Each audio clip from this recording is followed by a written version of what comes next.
Good morning students, Shri Saraswat વિદ્યાલયની અંદર આપ સૌનું હાર્દિક સ્વાગત છે.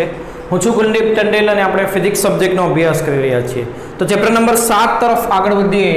નવું ચેપ્ટર આપણે શરૂ કરી રહ્યા છીએ, તેનું નામ છે કણોના તંત્રો અને ચાક ગતિ. તો આ ચેપ્ટરમાં બે ટોપિક છે, કણોના તંત્રો અને બીજી ચાક ગતિ. તો પહેલા એક ટોપિકનો અભ્યાસ કરીએ અને પછી બીજો ટોપિક લઈએ, બરાબર?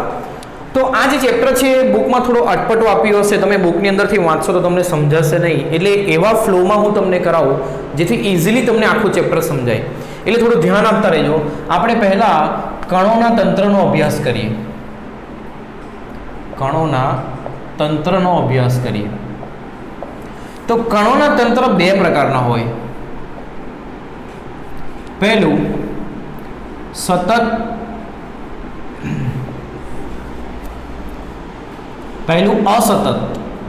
અસતત પદાર્થોનું તંત્ર અથવા તો કણોનું તંત્ર, અસતત કણોનું તંત્ર, અને બીજું સતત કણોનું તંત્ર. તો અસતત કણોનું તંત્ર એટલે શું? તો કે જેની અંદર કણો એકબીજાથી અમુક અંતરે ગોઠવાયેલા હોય. એટલે કેવું? તો કે આ એક કણ છે m1 દળનો, અહીંયા બીજો કણ છે m2 દળનો, અહીંયા ત્રીજો કણ છે m3 દળનો. આવી રીતે અલગ અલગ કણો અલગ અલગ જગ્યા ઉપર ગોઠવાયેલા હોય, એટલે બે વચ્ચે કંઈક ને કંઈક અંતર હોય. તો એવા કણોના તંત્રને કહેવાય અસતત કણોનું તંત્ર. બીજું આવશે સતત કણોનું તંત્ર, જેની અંદર કણો ખૂબ નજીક ગોઠવાઈને કોઈ એક રચના કરે છે. એટલે ધારો કે આ એક નળાકાર લઈએ, તો આ નળાકાર ઘણા બધા કણોનો બનેલો હશે, પણ એમાં કણો એકબીજા સાથે એકદમ નજીક ગોઠવાયા હશે. તો આવા કણોની નજીક ગોઠવાઈની જે રચના બનાવે એ કણોના તંત્રને કહેવાય સતત કણોનું તંત્ર. એટલે એવું સમજો કે દુનિયાનો દરેક પદાર્થ એ કણોનું તંત્ર જ છે. ક્યાં તો તે અસતત હશે, ક્યાં તો સતત હશે. એટલે આ પેન છે, તો આ પેન પણ ઘણા બધા કણોનું બનેલી છે, તો એ પણ કણોનું તંત્ર જ છે. એટલે કણોનું તંત્ર એટલે આપણે ઘણા બધા પદાર્થો હોય તો જ કણોનું તંત્ર આવશે એવું નહીં, પણ દરેક પદાર્થ કણોના તંત્રની અંદર જ આવશે. ક્યાં તો તે સતત હશે, ક્યાં તો તે અસતત. એટલે નળાકાર, પછી આવો ગોળો, આવું સમઘન, આ બધા શું છે? સતત કણોના તંત્રો, બરાબર? હવે કણોના તંત્રની અંદર સૌપ્રથમ પહેલી વસ્તુ આપણે શીખવા જઈ રહ્યા છે તે છે દ્રવ્યમાન કેન્દ્ર. એને ઇંગ્લિશમાં સેન્ટર ઓફ માસ કહેવાય. એટલે એને મોટે ભાગે COM તરીકે પણ લખેલું હોય. શું લખેલું હોય? COM, સેન્ટર ઓફ માસ. આવી રીતે પણ દર્શાવ્યું હોય. તો દ્રવ્યમાન કેન્દ્ર એટલે શું? તો કે એવું સ્થાન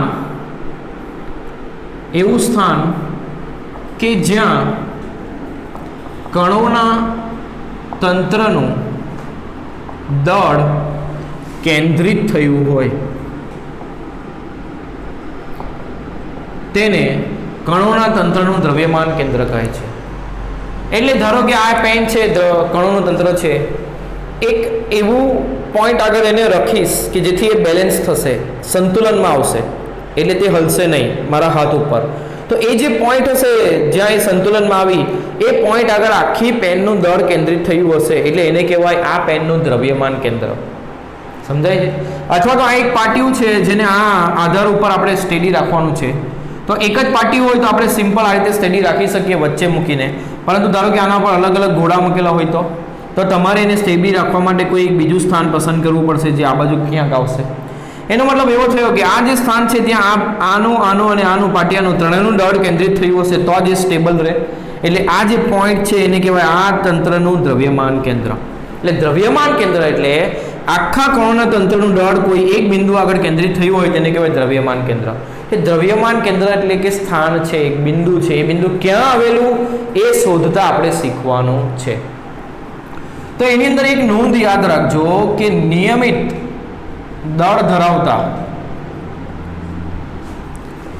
દળ વિતરણ ધરાવતા સતત કણોના તંત્રનું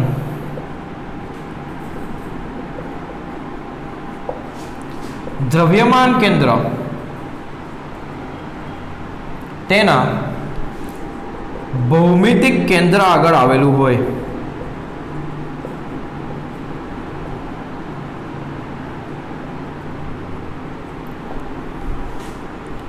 અથવા તો નિયમિત દળ વિતરણ ધરાવતા કણોના તંત્રનું, કોઈ પણ કણોનું તંત્ર હોય, સતત હોય કે અસતત હોય.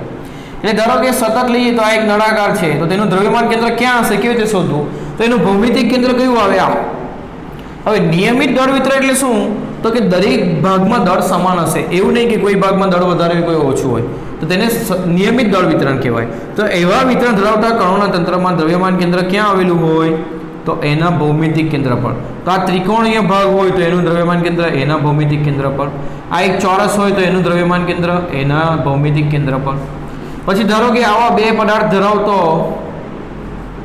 પદાર્થ હોય, બે પદાર્થ સમાન દળ ધરાવતો બે કણોનું તંત્ર હોય તો તેનું ભૌમિતિક કેન્દ્ર ક્યાં આવે? બેની વચ્ચે. તો ત્યાં એનું દ્રવ્યમાન કેન્દ્ર આવેલું હોય. આ પ્રમાણે એનું દ્રવ્યમાન કેન્દ્ર એ તેના ભૌમિતિક કેન્દ્ર પર આવેલું હોય. ક્યારે? જ્યારે દળ વિતરણ કેવું હોય?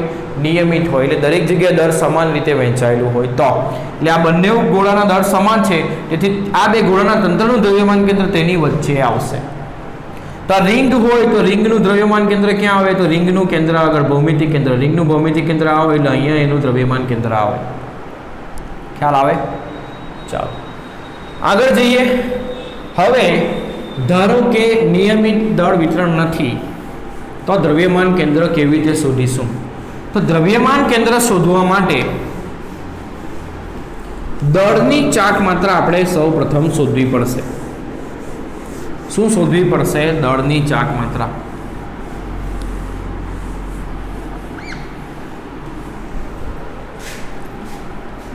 તો પહેલું શોધીશું આપણે દળની ચાક માત્રા. દળની ચાક માત્રા એટલે શું? તો કે કણના દળ અને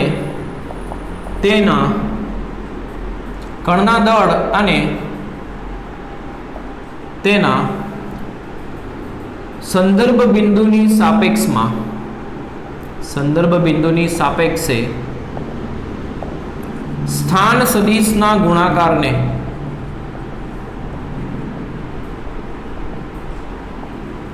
દળની ચાક માત્રા કહે છે. એટલે ધારો કે આ એક સંદર્ભ બિંદુ છે O, ત્યાંથી આ કોઈ એક m દળનો કણ એ r અંતરે આવેલો છે, તો આ કણની દળની ચાક માત્રા શું લખાશે?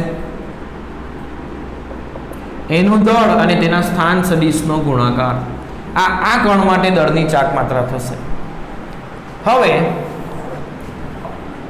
દળની ચાક માત્રાના સંદર્ભમાં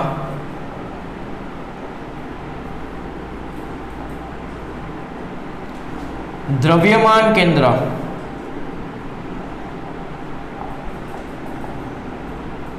તો તે કેવી રીતે મળશે? તો કણોના તંત્રના દ્રવ્યમાન કેન્દ્રની સાપેક્ષે દરેક કણની દળ ચાક માત્રાઓનો સરવાળો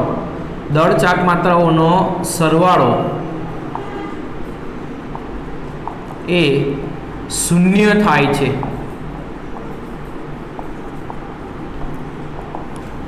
એટલે દરેક કણ માટે દળની ચાક માત્રા શોધો અને તેનો સરવાળો કરો તો તે જવાબ હંમેશા શૂન્ય આવશે. કોની સાપેક્ષમાં? દળની ચાક માત્રામાં સંદર્ભ બિંદુ કોને લેવાનું?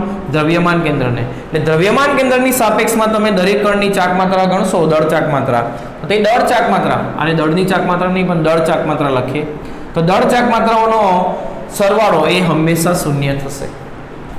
તો આના ઉપરથી એક પરિમાણમાં દ્રવ્યમાન કેન્દ્ર શોધતા શીખીએ. એક પરિમાણમાં દ્રવ્યમાન કેન્દ્ર. તો ધારો કે આ x અક્ષ લઈએ, એક પરિમાણ એટલે x અક્ષ લઈએ, આ ઉગમ બિંદુ છે એવો. ધારો કે એક કણ અહીંયા છે જેનું દળ m1 છે અને જેનો સ્થાન સદિશ છે x1, એટલે અહીંયાથી અહીંયાનું અંતર કેટલું થશે x1. આ બીજો કણ છે તેનું દળ m2 છે, તેનો સ્થાન સદિશ છે x2, એટલે અહીંયાથી અહીંયાનું અંતર થશે x2. તો હવે એનું દ્રવ્યમાન કેન્દ્ર ક્યાં હશે? તો એનું દ્રવ્યમાન કેન્દ્ર આ બેને જોડતી રેખાની વચ્ચે ક્યાંક હશે. તો તે ક્યાં હશે એ શોધીએ. તો ધારો કે અહીંયા કશે છે દ્રવ્યમાન કેન્દ્ર. આ સ્થાન જે ખરું એ દ્રવ્યમાન કેન્દ્રનું છે. દ્રવ્યમાન કેન્દ્રને સેન્ટર ઓફ માસ કહેવાય, એટલે CM તરીકે લખીએ. તો દ્રવ્યમાન કેન્દ્ર ક્યાં હશે એટલે ઉગમ બિંદુથી કેટલે દૂર આવેલો હશે આ એક CM આપણે શોધવાનું છે. તો મેથડ શું છે? તો દ્રવ્યમાન કેન્દ્રની સાપેક્ષમાં બધા કણોની દળની ચાક માત્રાઓનો સરવાળો શું થાય? 0 થાય. હવે જુઓ, પહેલા કણની દળની ચાક માત્રા લખીએ એટલે કેવી રીતે લખાય? એનું દળ અને તેનો સ્થાન સદિશ. સ્થાન સદિશ ક્યાંથી લખવાનો? કોની સાપેક્ષમાં? દ્રવ્યમાન કેન્દ્રની સાપેક્ષમાં. એટલે આ દ્રવ્યમાન કેન્દ્રથી આ કેટલા અંતરે આવેલું તે લખવાનું, બરાબર. પરંતુ તે ઋણ x દિશામાં છે એટલે માઇનસ લખીએ. આ અંતર કેટલું લખાશે? તો xcm x1 લખાય. એટલે અહીંથી દ્રવ્યમાન કેન્દ્રથી આ દળનું અંતર એને કહેવાય એનો સ્થાન સદિશ, બરાબર. કોની સાપેક્ષમાં? તો દ્રવ્યમાન કેન્દ્રની સાપેક્ષમાં. દ્રવ્યમાન કેન્દ્રથી આ દળનું અંતર કેટલું થશે? xcm x1, અને કઈ દિશામાં? ઋણ x અક્ષ દિશામાં, એટલે માઇનસ લખીએ. માઇનસ xcm x1 પ્લસ બીજા કણની દળ ચાક માત્રા લખીએ તો એનું દળ m2 અને એનું અહીંયાથી અંતર કેટલું થશે? આ કેટલું થાય? x2 xcm, અને ધન x દિશામાં એટલે પ્લસ x2 xcm લખાય. આ બેનો સરવાળો દળ ચાક માત્રાઓનો શું થાય? હંમેશા 0. કોની સાપેક્ષમાં? દ્રવ્યમાન કેન્દ્રની સાપેક્ષમાં, બરાબર. એટલે દ્રવ્યમાન કેન્દ્રની સાપેક્ષમાં એટલે આ જે સંદર્ભ બિંદુ છે આપણે દ્રવ્યમાન કેન્દ્રને લેવાનું, એટલે અહીંયાથી બધાનો અંતર લખવાના. અંતર નહીં પણ સ્થાન સદિશ લખવાના. સ્થાન સદિશ લખો એટલે ઋણ x દિશામાં હોય તો માઇનસ ને ધન x હોય તો પ્લસ. આ રીતે લખાશે. હવે આ માઇનસની અંદર લઈ જઈએ એટલે m1 xcm એટલે માઇનસ m1 xcm થાય. માઇનસ માઇનસ પ્લસ x1 થશે અને ઇન્ટુ m1 એટલે m1 x1 થાય. પ્લસ m2 x2 થશે અને minus m2 xcm is equal two શું આવશે? 0. xcm બરાબર જમણી બાજુ લઈ જઈએ તો m1 x1 plus m2 x2 બરાબર m1 xcm plus m2 xcm થશે. બંને પ્લસ થઈ જશે, જમણી બાજુ લઈ જશું તો. હવે બંનેમાંથી xcm ને કોમન કાઢીએ તો શું થશે? m1 પ્લસ m2 થશે. તો આના પરથી xcm બરાબર શું આવશે? તો m1 x1 plus m2 x2 divide by m1 plus m2 થશે. તો આ દ્રવ્યમાન કેન્દ્રનું સૂત્ર આવ્યું. આ બુકની અંદર ડાયરેક્ટ આપ્યું છે, પણ કેવી રીતે આવ્યું એ આખી પ્રોસિજર મેં તમને સમજાવી. પ્રોસિજર આપણા માટે કામની નથી કારણ કે બુકની અંદર નથી. તો કેવી રીતે આવ્યું એ ફક્ત પરિણામ યાદ રાખવાનું છે. દ્રવ્યમાન કેન્દ્રનું સૂત્ર એટલે જો y અક્ષ પર બધા કણ આવેલા હોય તો y ના સંદર્ભમાં લખવાનો. x1 શું છે? આનો xયામ. x2 શું છે? બીજા કણનો xયામ, બરાબર. તો જો n કણોનું તંત્ર હોય તો n કણોના તંત્ર માટે જો બધા પદાર્થો x અક્ષ પર આવેલા હોય તો સ્થાન દ્રવ્યમાન કેન્દ્ર બુકની અંદર કેપિટલ x વડે લખ્યું છે, આપણે xcm લખશું જેથી આપણને જલ્દી સમજાય.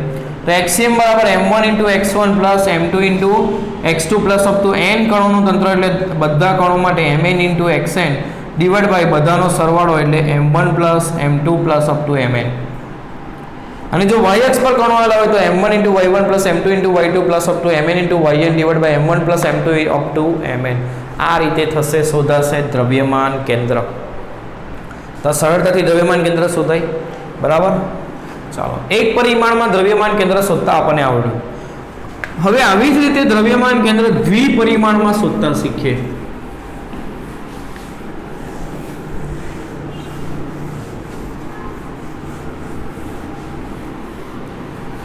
દ્વિપરિમાણમાં દ્રવ્યમાન કેન્દ્ર.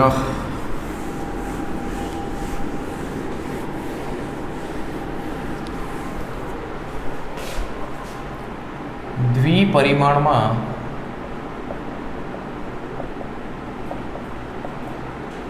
દ્રવ્યમાન કેન્દ્ર. તો ધારો કે અહીંયા XY સમતલ લઈએ અને આ સમતલની અંદર આ આપણું ઉગમ બિંદુ સંદર્ભ બિંદુ છે. તો ધારો કે પહેલો કોણ અહીંયા આવેલો છે જેનો સ્થાન સદિશ થશે R1. ક્યાં આવેલો છે? તો ઉગમ બિંદુથી R1 આ દિશામાં આટલા અંતરે આવેલો છે. બીજો કોણ લઈએ તો એ M2 જેનો સ્થાન સદિશ થશે R2. હવે આ બેના તંત્રનું દ્રવ્યમાન કેન્દ્ર ક્યાં છે ખબર નથી, તો ધારો કે તે અહીંયા છે એવું લઈ લઈએ. તો એ ક્યાં છે એ શોધવાનું છે, એટલે એનો સ્થાન સદિશ RCM આપણે શોધવાનું છે. તો કેવી રીતે શોધીશું? ધ્યાન આપો. તો ચાલો ફરીથી પાછું બધા કણોની દળોની દળ ચાક માત્રા, બધા કણોની દળ ચાક માત્રાઓનો સરવાળો આપણે શું લેવાનું? 0. ચાલો પહેલા કણનું દળ M1 અને તેનો સ્થાન સદિશ કોની સાપેક્ષમાં? દ્રવ્યમાન કેન્દ્રની સાપેક્ષમાં. એટલે અહીંથી આ કણનું સ્થાન કયું એ લખવાનું. આ શું થયો? સ્થાનાંતર સદિશ થયો. ક્યાંથી ક્યાં? અહીંથી અહીં. એટલે એને કેવી રીતે લખાય? અંતિમ માઇનસ પ્રારંભિક, એટલે અંતિમ સ્થાન સદિશ R1 માઇનસ પ્રારંભિક RCM. એટલે આ જે સ્થાન સદિશ છે એને શું લખાશે? R1 minus RCM. પ્લસ બીજા કણ માટે લખીએ તો M2 અને એનું દ્રવ્યમાન કેન્દ્રથી સ્થાન તો આ લખાય.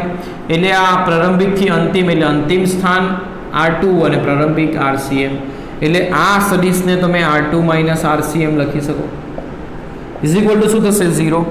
અંદર ગુણીએ તો M1 into R1 minus M1 into RCM plus M2 into R2 minus M2 into RCM is equal two 0 થશે. તો હવે RCM વાળા પદોને જમણી બાજુ લઈએ તો M1 into R1 plus M2 into R2 is equal two M1 into RCM plus M2 into RCM થશે. જમણી બાજુથી RCM કોમન કાઢો તો M1 પ્લસ M2 RCM થશે is equal two M1 R1 plus M2 R2 આ રીતે થશે. તો આના પરથી RCM દ્રવ્યમાન કેન્દ્રનો સ્થાન સદિશ શું થશે? M1 R1 plus M2 R2 divide by M1 plus M2. એટલે n કણોના તંત્ર માટે તમે લખવું હોય તો તમે આ રીતે લખી શકો. RCM દ્રવ્યમાન કેન્દ્રનું સ્થાન સદિશ બરાબર M1 R1 plus M2 R2 plus up to Mn Rn divide by M1 plus M2 plus up to Mn. આ રીતે લખી શકાય. હવે આ સૂત્ર જો સદિશ સ્વરૂપે વાપરશો તો બહુ કન્ફ્યુઝન થશે. કેમ? ધારો કે આ બિંદુના આમ છે 2 3, તો તમારે સ્થાન સદિશ R2 શું લખવું પડે? 2i cap plus 3j cap. યાદ છે ને ભાઈ કેવી રીતે લખવાનું શીખવાડ્યું તો સ્થાન સદિશ? તો આવી રીતે i કેપ j કેપ બધું લખવા જશો તો બહુ કન્ફ્યુઝન થશે. એટલે સરળ મેથડ શું કરવાની? તો ધારો કે મારે આનો XCM લખવો છે તો XCM લખું તો બધાના XCM જ લખવાના. એટલે M1 x1 plus M2 x2 plus up to Mn xm divide by M1 plus M2 plus up to Mn. આવું થશે. એટલે x1 એટલે આનો XCM, x2 એટલે આનો XCM, બધા કણોના ફક્ત XCM લખવાના. એટલે દ્રવ્યમાન કેન્દ્રનો XCM મળી જાય. અને વાયામ લખો તો આના વાયામ લખો તો બધા સદિશના વાયામ લખવાના. એટલે M1 y1 plus M2 y2 plus up to Mn yn divide by M1 plus M2 plus up to Mn થશે. ખ્યાલ આવે છે? તો આ રીતે તમે આ સદિશ સ્વરૂપે વાપરવા કરતા એના x અને y આમ અલગ લખો એ વધુ સારું રહેશે. તો તમારો છેલ્લો જવાબ શું આવે? RCM બરાબર XCM i cap plus YCM j cap. Simple આ રીતે સદિશ સ્વરૂપે તમે લખી શકો. તો દ્વિપરિમાણમાં સદિશ સ્વરૂપે લખવાનું, એક પરિમાણમાં સિમ્પલ એક યામ જ લખવાના રહેશે. સૂત્ર બંનેના સરખા જ રહેશે. તો આ રીતે આ સૂત્રના ઉપરથી આપણે દ્રવ્યમાન કેન્દ્ર શોધી શકીએ. તો ચાલો દાખલાઓ ગણીએ અને દ્રવ્યમાન કેન્દ્ર કેવી રીતે શોધાય તે શીખીએ. હવે આપણે સૂત્ર ઉપરથી શોધીશું. આ દળની ચાક માત્રાનો લોજિક હવે લગાવશું નહીં. બરાબર? ચાલો તો હવે આગળ જોઈએ. હવે એક વસ્તુ ધ્યાન રાખજો, સમમિતિનો નિયમ શું કહે? તો એવી કોઈક રેખા આપણે દોરી શકીએ પદાર્થમાં જે એને બે સરખા દળમાં વિભાજિત કરે. તો દ્રવ્યમાન કેન્દ્ર એ રેખા ઉપર જ આવેલું હોય એને કહેવાય સમમિતિ. એટલે કેવું? ધારો કે આ એક આવો આકાર છે, આ એક રેખા એવી મેં દોરી જે તેને સરખા બે દળમાં વિભાજિત કરે તો દ્રવ્યમાન કેન્દ્ર આ રેખા ઉપર આવેલું હોય એને કહેવાય સમમિતિ. એટલે ધારો કે આ એક રોડ છે, એક સળિયો છે, તો આ રેખા એને સરખા ભાગમાં વિભાજિત કરે એટલે એનું દ્રવ્યમાન કેન્દ્ર આના ઉપર આવેલું હશે. હવે આ રેખા પણ એવી છે જે એને સરખા ભાગમાં વિભાજિત કરે એટલે એનું દ્રવ્યમાન કેન્દ્ર આ રેખા પર પણ આવેલું છે. તો બંને રેખા પર એવું કેન્દ્ર આ થયું એટલે દ્રવ્યમાન કેન્દ્ર અહીં આવેલું હોય. આ રીતે પણ આપણે દ્રવ્યમાન કેન્દ્ર શોધવામાં સરળતા મળી શકે આપણને. એટલે યાદ રાખજો, સમમિતિ શું છે? તો એવી રેખા દોરવાની કે જે એને બે સરખા ભાગમાં વિભાજિત કરે. જો કોઈ એવી રેખા મળે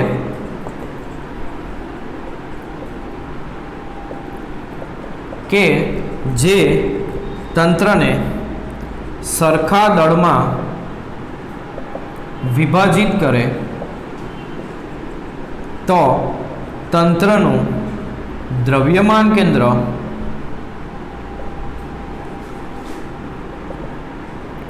તે રેખા પર આવેલું હોય.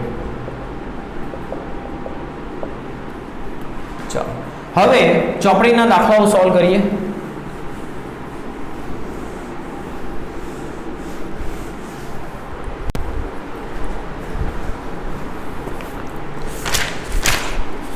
તો ઉદાહરણ નંબર 7.1 એક સમભુજ ત્રિકોણના શિરોબિંદુ પર રહેલ 3 કર્ણના બનેલા તંત્રમાંના દ્રવ્યમાન કેન્દ્ર શોધો. આ કર્ણના દ્રવ્યમાન અનુક્રમે અલગ અલગ કર્ણના દર આપેલા છે. 100 ગ્રામ, 150 ગ્રામ અને 200 ગ્રામ.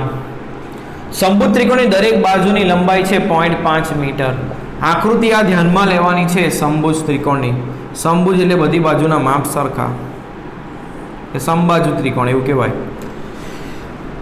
આ યામ પદ્ધતિ આપેલી છે અને આના યામ છે 0 0 અને આ બાજુનું માપ છે L, આ બાજુનું માપ L, આ બાજુનું માપ L. અહીંથી અહીંની લંબાઈ L એટલે આ x યામ કેટલો થશે? L જેટલો એટલે કેટલો થશે? 0.5 અને x અક્ષ પર આવે એટલે y યામ 0. આ યામ આપણે લખવાના રહેશે, આપેલા હશે નહીં. અહીંયા દળ છે 100 ગ્રામ એટલે m1, અહીંયા દળ છે 200 ગ્રામ એટલે m3 અને અહીંયા દળ છે 150 ગ્રામ એટલે m2. હવે આના યામ લખવાના રહેશે. કેવી રીતે શોધશું? તો આના યામ એટલે આ થયું એનો x યામ. x યામ ક્યાં આવ્યો? L થી અડધા અંતર એટલે L/2. L/2 એટલે 0.5 નું અડધું કરો એટલે 0.25 થાય.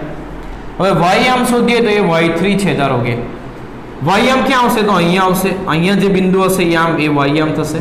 તો y યામ અહીંથી અહીંનું અંતર એટલે આ જ અંતર થાય એટલે આ અંતર આપણું ત્રીજા કર્ણનું y યામ. તો એ કેવી રીતે શોધીશું? તો સમબાજુ ત્રિકોણ છે એટલે આ ખૂણો કેટલો થશે? 60 ડિગ્રી. જેમાં આ કર્ણ ખબર છે ને સામેની બાજુ શોધવાની છે તો sin 60 લખીએ તો શું લખાશે? સામેની બાજુ ભાગ્યા કર્ણ. તો આના ઉપરથી y3 શું થશે? L sin 60. sin 60 શું થશે? √3/2 એટલે કર્ણનો y યામ શું આવશે? ત્રીજા કર્ણનો √3/2 × L3 એટલે 0.5/2. આ 0.5 છે ને ભાગ્યા 2 એટલે 0.25 √3 આ એનો y યામ થશે. બરાબર? અથવા તો 0.5 ને 1/2 પણ લખી શકીએ, પરંતુ આ રીતે લખીએ એટલે બધાના યામ લખાઈ ગયા. ચાલો હવે દ્રવ્યમાન કેન્દ્ર શોધવાનું એટલે શું કરવાનું? દ્રવ્યમાન કેન્દ્રના યામ શોધવાના. તો દ્રવ્યમાન કેન્દ્રનો x યામ અલગથી શોધીએ. xm તો શું લખાશે સૂત્ર? m1 x1 m2 x2 m3 x3 / m1 m2 m3. દળ ગ્રામમાં છે એને કિલોગ્રામમાં કરવાની જરૂર નથી કારણ કે ઉપર પણ ગ્રામ છે નીચે પણ ગ્રામ, તો ગ્રામ ગ્રામ કેન્સલ જ થશે. તો m1 કેટલું છે? 100 ગ્રામ અને એનો x યામ કેટલો છે? 0. m2 કેટલું છે? 150 ગ્રામ અને એનો x યામ કેટલો છે? 0.5. m3 કેટલું છે? 200 ગ્રામ અને એનો x યામ કેટલો છે? 0.25. ડિવાઈડ બાય 100 + 150 + 200 એટલે કેટલો થશે? 0 + 150 × 0.5 એટલે 150 ભાગ્યા 2 એટલે 75. 25 એટલે 1/4. 25 200/4 કરો એટલે 50 ભાગ્યા 100 200 350. તો આગળ થશે 125/350. આવું થશે.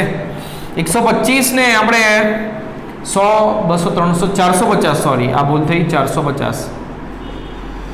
તો 125 ને 25 વડે ભાગો તો 25 5 125 થશે અને આને 25 વડે ભાગો તો 25 × 100 ને 4 100 × 4 400 થશે એટલે 4 × 16 17 ને 18 5/18 જવાબ આવશે. દ્રવ્યમાન કેન્દ્રનો x યામ શું આવશે? 5/18. તો જે રીતે y યામ શોધીએ તો ycm બરાબર શું થશે? m1y1 plus m2y2 plus m3y3 divide by m1 plus m2 plus m3. તો આ શું થશે? m1 કેટલું છે 100, y1 કેટલું છે 0, અહીંયા જોવાનું y આમ, m2 કેટલું છે 150, y આમ શું છે 0, m3 કેટલું છે 200, y આમ શું છે 0.25 × √3 divide by m1 plus m2 plus m3 એ ડાયરેક્ટ ગણ્યા જ છે આપણે 450 એટલે ડાયરેક્ટ લખીએ. 0 પ્લસ 0 એટલે 0 થશે 200, 0.25 એટલે 1/4 √3 લખાય ભાગ્યા 450. તો 200 ભાગ્યા 4 એટલે 50 √3 ભાગ્યા 450. તો 0 0 કેન્સલ, √3 બાય શું થશે 9 એટલે 3 × 9 થાય તો 3 √3 થાય એટલે 3 √3 મીટર. આ y આમ આવ્યો કોનો? દ્રવ્યમાન કેન્દ્રનો. તો આના પરથી દ્રવ્યમાન કેન્દ્ર ક્યાં આવ્યું એવું લખાય. તો દ્રવ્યમાન કેન્દ્ર એટલે તેના બે યામ લખવાના, x યામ 5/18 મીટર અને y યામ 1/3 √3 મીટર. આ દ્રવ્યમાન કેન્દ્ર મળ્યું આપણને, અહીંયા આવેલું હશે. તો અંતિમ જવાબ અહીંયા નીચે લખવાનો એક જગ્યા નથી એટલે મેં અહીં લખ્યો છે. આ રીતે તમારે દ્રવ્યમાન કેન્દ્રના યામ સ્વરૂપે એનો જવાબ લખવો જરૂરી છે. બરાબર. દ્રવ્યમાન કેન્દ્ર એટલે શું? તો દ્રવ્યમાન સાંભળીને દળ શોધીએ છીએ એવું ન સમજતા. દ્રવ્યમાન કેન્દ્ર એટલે કેન્દ્ર એટલે કે સ્થાન શોધી રહ્યા છીએ આપણે. આ વસ્તુ મગજમાં ધ્યાનમાં રાખજો, ફિટ રાખજો ભાઈ મગજમાં આ વસ્તુ. ચાલો ઉદાહરણ નંબર નેક્સ્ટ ગણીએ 7.2. શું આપ્યું છે? ત્રિકોણાકાર તકતીનું દ્રવ્યમાન કેન્દ્ર શોધો. હવે ત્રિકોણાકાર તકતીનું દ્રવ્યમાન કેન્દ્ર શોધવા માટે આપણે એક અલગ રીત વાપરીશું. આવી ત્રિકોણાકાર તકતી છે તો એક કામ કરો, એને પહેલાં આવી રીતે ભાગમાં વિભાજિત કરો. આ વિભાગમાં વિભાજિત કરી હવે આ જે ભાગ છે એનું દ્રવ્યમાન કેન્દ્ર એના મધ્યમાં આવશે, આ ભાગનું દ્રવ્યમાન કેન્દ્ર એના મધ્યમાં આવશે, આ ભાગનું એના મધ્યમાં, આ ભાગનું એના મધ્યમાં, બધાના મધ્યમાં દ્રવ્યમાન કેન્દ્ર આવશે. તો બધાના મધ્યમાંથી પસાર દ્રવ્યમાન કેન્દ્રમાંથી પસાર થતી રેખા દોરો તો આ એક રેખા મળે. હવે આ જ ત્રિકોણના આ પ્રમાણે ભાગ કરીએ તો બધાના કેન્દ્ર દ્રવ્યમાન કેન્દ્ર લખો. આ બધા ભાગના આ જે ભાગ આવે આ પટ્ટી એનું દ્રવ્યમાન કેન્દ્ર ક્યાંક અહીંયા હશે, આનું અહીંયા હશે, આનું અહીંયા હશે, આનું અહીંયા, આનું અહીંયા. તો એ બધામાંથી પસાર થતી રેખા દોરો તો આ રીતે રેખા મળે. સમજવા માટે આ દાખલો છે, કોઈ થિયરી તરીકે લખવાનો નથી. તે જ રીતે તમે આ જ ત્રિકોણના આવા ભાગ કરશો આમ, તો એ બધા ભાગોના દ્રવ્યમાન કેન્દ્ર પણ આ રીતે મળશે. તેમાંથી પસાર થતી રેખા દોરો તો આ મળશે. હવે આ ત્રણેય રેખાને એક સાથે દોરો આ આકૃતિની અંદર, એટલે આ પ્રક્રિયા એક સાથે કરવાની છે આકૃતિમાં. તો એક રેખા આમ મળી, બીજી રેખા આમ મળી અને ત્રીજી રેખા આમ મળી. તો આ ત્રણેય ત્રણ રેખા જ્યાં ભેગી થાય ત્યાં તમારું આવશે દ્રવ્યમાન કેન્દ્ર. તો આ રીતે તમે દ્રવ્યમાન કેન્દ્ર શોધી શકો. આ એક મેથડ છે, સિમ્પલ મેથડ, જેને ડ્રોઈંગ કરીને તમે દ્રવ્યમાન કેન્દ્ર શોધી શકો. પણ એના માપ પરફેક્ટ રાખવા એ બહુ અઘરું છે, એટલે આ ઉપયોગમાં લેવાશે નહીં મોટે ભાગે મેથડ. પણ બુકની અંદર આ મેથડથી સમજાવ્યું છે એટલે હું તમને સમજાવું છું. બાકી આ મેથડને તમે થિયરિટિકલ એક્સપ્લેનેશન નહીં આપી શકો, પણ મેં જે આકૃતિ દોરીને સમજાવી એ પ્રમાણે સમજી શકો. શું કરવાનું? અલગ અલગ ભાગોમાં વિભાજિત કરવાનું, બધા ભાગનું દ્રવ્યમાન કેન્દ્ર દોરવાનું અને એ બધામાંથી પસાર થતી રેખા દોરવાની. અને આવી રીતે ત્રણ દિશામાંથી તમે ભાગ પાડશો તો ત્રણ રેખા મળશે અને ત્રણ રેખા જ્યાં ભેગી થાય ત્યાં એનું દ્રવ્યમાન કેન્દ્ર આવશે. ચાલો ઉદાહરણ નંબર 7.3 ગણીએ. આકૃતિમાં દર્શાવ્યા પ્રમાણેના પરિણામોવાળી એક સળંગ એલ આકારની લેમિના પાતળી સપાટ તકતીનું દ્રવ્યમાન કેન્દ્ર શોધો. આ તકતીનું દળ 3 કિલોગ્રામ છે. તો આ તકતીનું કુલ દળ આપ્યું છે 3 કિલોગ્રામ અને એ તકતી કંઈક આ પ્રકારની આપી છે આપણને. યામ આપણને આપ્યા નહીં હશે એટલું ધ્યાનમાં રાખજો. આપણને અમુક વસ્તુઓ જ આપી હશે, શું શું આપી હશે એ હું તમને સમજાવું.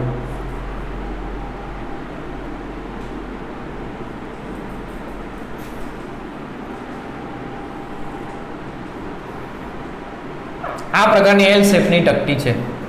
એમાં આ લંબાઈ આપી હશે 2 મીટર અને આ લંબાઈ આપી છે 1 મીટર, એટલે આ પણ 1 મીટર થાય. ચાલો યામ આપણને આપ્યા હશે નહીં એટલું યાદ રાખજો. ચાલો તો આને શું કરીએ? તો સરળતાથી ગણવા માટે એક કામ કરીએ. આ તકતીને અલગ અલગ ભાગમાં વિભાજિત કરીએ તો આવા 3 ચોરસ બને. તો ધારો કે દરેક ચોરસનું દળ કેટલું થશે? 3 કિલોગ્રામને 3 ભાગમાં વિભાજિત કરો એટલે 1 કિલોગ્રામ છે. એટલે બધાનું દળ 1 કિલોગ્રામ થશે દરેક ચોરસનું. આ ચોરસનું દ્રવ્યમાન કેન્દ્ર તેના ભૌમિતિક કેન્દ્ર ઉપર આવશે એટલે અહીંયા આવશે. આના યામ લખીએ હવે આ 2 મીટર હોય તો આ 1 મીટર થાય, બરાબર. તો આનો યામ એટલે અહીં એક્સયામ આવે, આ એક્સયામ 1 મીટરનો અડધો એટલે એક્સયામ આનો 0.5 થાય. વહયામ અહીંયા આગળ આવે, આ 1 મીટર ને બીજું અડધો મીટર એટલે 1.5 મીટર થાય. એટલે આ રીતે યામ લખાશે 0.5 1.5. બીજું ચોરસ આ છે, એનું દ્રવ્યમાન કેન્દ્ર એના ભૌમિતિક કેન્દ્ર પર હશે, એનો એક્સયામ અહીંયા આવશે એટલે કેટલો આવશે 0.5. ખબર પડે છે? એનો વહયામ અહીંયા આવશે 1 મીટરનું અડધું એટલે 0.5 એટલે આ પણ 0.5 આવશે. ત્રીજું કેન્દ્ર આ જોઈએ, આ C1 આ C2 ને આ ત્રીજા ચોરસનું કેન્દ્ર આ આવશે, જેનો એક્સયામ અહીંયા આવશે એટલે 1 + 0.5 એટલે 1.5 થશે. એટલે C3 ના યામ લખીએ તો કેવી રીતે લખાશે? અહીંયા લખું 1.5 અને વહયામ ક્યાં આવશે તો અહીંયા આવશે એટલે 0.5. તો આ બધાના યામ મળી ગયા 0.5 0.5. આ C2 ના યામ, C3 ના યામ 1.5 0.5 અને C1 ના યામ 0.5 1.5. એટલે 3 કણ છે એવું સમજો જેના દ્રવ્યમાન કેન્દ્ર C1 C2 C3 છે. ચાલો, તો આ આખા તંત્રનું દ્રવ્યમાન કેન્દ્રનો x યામ શોધીએ તો કેવી રીતે લખાય? m1 × x1 + m2 × x2 + m3 × x3 divide by m1 + m2 + m3. તો m1 કેટલું 1 કિલોગ્રામ, x યામ કેટલો એનો 0.5, m2 કેટલું 1 કિલોગ્રામ, x યામ કેટલો એનો 0.5, m3 કેટલું 1 કિલોગ્રામ, x3 આનો x યામ કેટલો 1.5 divide by m1 + m2 + m3 એટલે 1 + 1 + 1 એટલે 3 થશે. આમે ટોટલ દળ 3 કિલોગ્રામ પણ છે જ આપેલું. 0.5 + 0.5 એટલે 1 + 1.5 એટલે 2.5/3. તો 2.5/3 એટલે આપણું આ દ્રવ્યમાન કેન્દ્ર આવશે.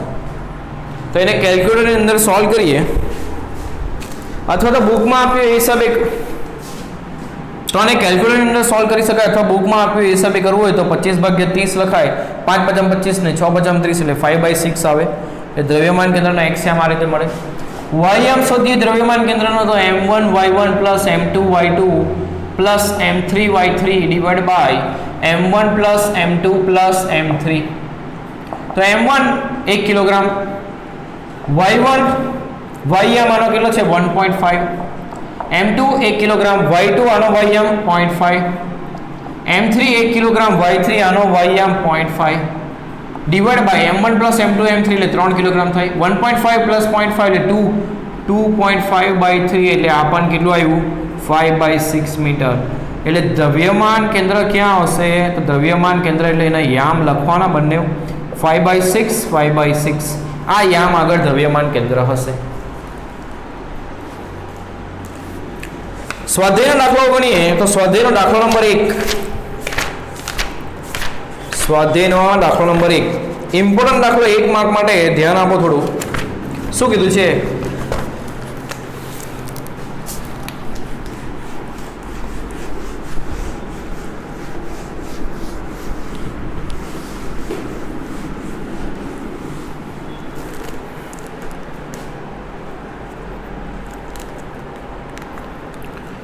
તો દાખલાની અંદર કીધું છે કે એક સમાન દળ ધરાવતા પહેલું ગોળો, નળાકાર, રિંગ અને સમઘનના દરેક પદાર્થના દ્રવ્યમાન કેન્દ્ર જણાવો. પહેલું છે ગોળો, ગોળાનું દ્રવ્યમાન કેન્દ્ર તેના કેન્દ્ર આગળ, નળાકારનું દ્રવ્યમાન કેન્દ્ર તેના ભૌમિતિક કેન્દ્ર આગળ, બધાના ભૌમિતિક કેન્દ્ર આગળ દરેકના દ્રવ્યમાન કેન્દ્ર હશે.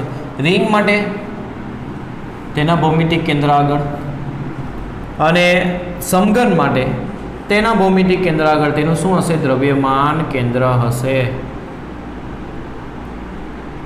એટલે ભૌમિતિક કેન્દ્ર આગળ જ દ્રવ્યમાન કેન્દ્ર હશે. આપણે કરી ગયા. બીજો સવાલ અગત્યનો, શું પદાર્થનું દ્રવ્યમાન કેન્દ્ર પદાર્થની અંદરના ભાગમાં જ હોય? પદાર્થ પર આવેલું છે આ દ્રવ્યમાન કેન્દ્ર, આ પણ પદાર્થ પર આવેલું છે, આ પણ પદાર્થ પર, પણ આ જુઓ પદાર્થ રિંગ છે એટલે આ આપણો પદાર્થ છે તો દ્રવ્યમાન કેન્દ્ર પદાર્થ ઉપર નથી. એટલે ના, જરૂરી નથી કે દ્રવ્યમાન કેન્દ્ર પદાર્થની અંદર આવેલું હોય, બહાર પણ હોઈ શકે. ખ્યાલ આવે છે? એટલે આ પોઈન્ટ ખૂબ અગત્યનો 1 માર્ક માટે. આગળનો સવાલ કરીએ 7.2.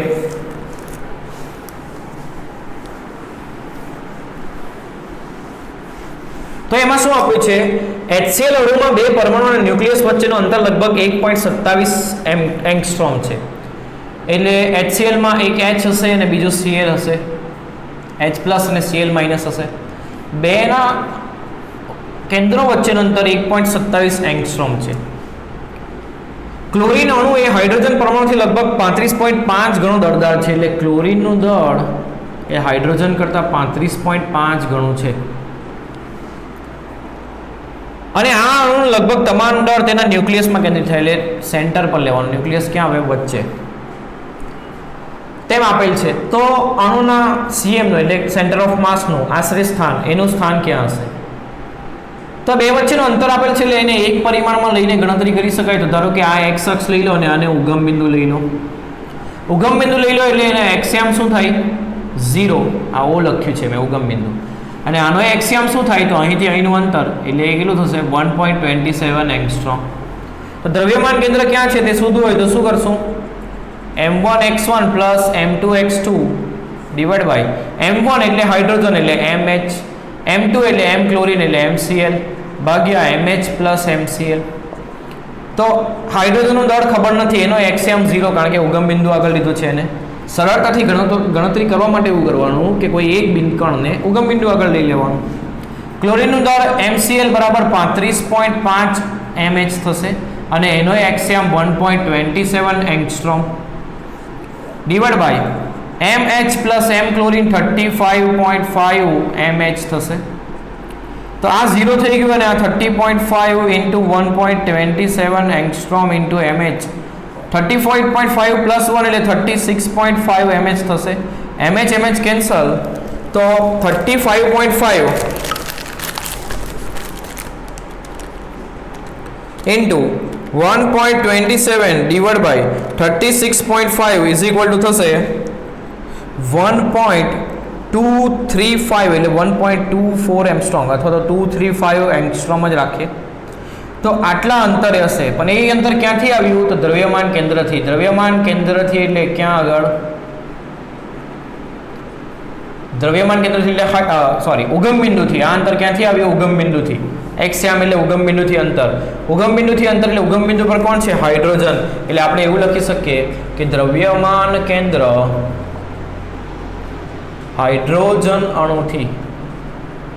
હાઇડ્રોજનથી 1.235 એંગસ્ટ્રોમ અંતરે હશે. ક્યાં આગળ? અંતરે બે પરમાણુને જોડતી રેખા. હાઇડ્રોજન પરમાણુથી આટલા અંતરે બે પરમાણુને જોડતી રેખા પર હશે. આવી રીતે જવાબ લખવો પડે. ખ્યાલ આવ્યો?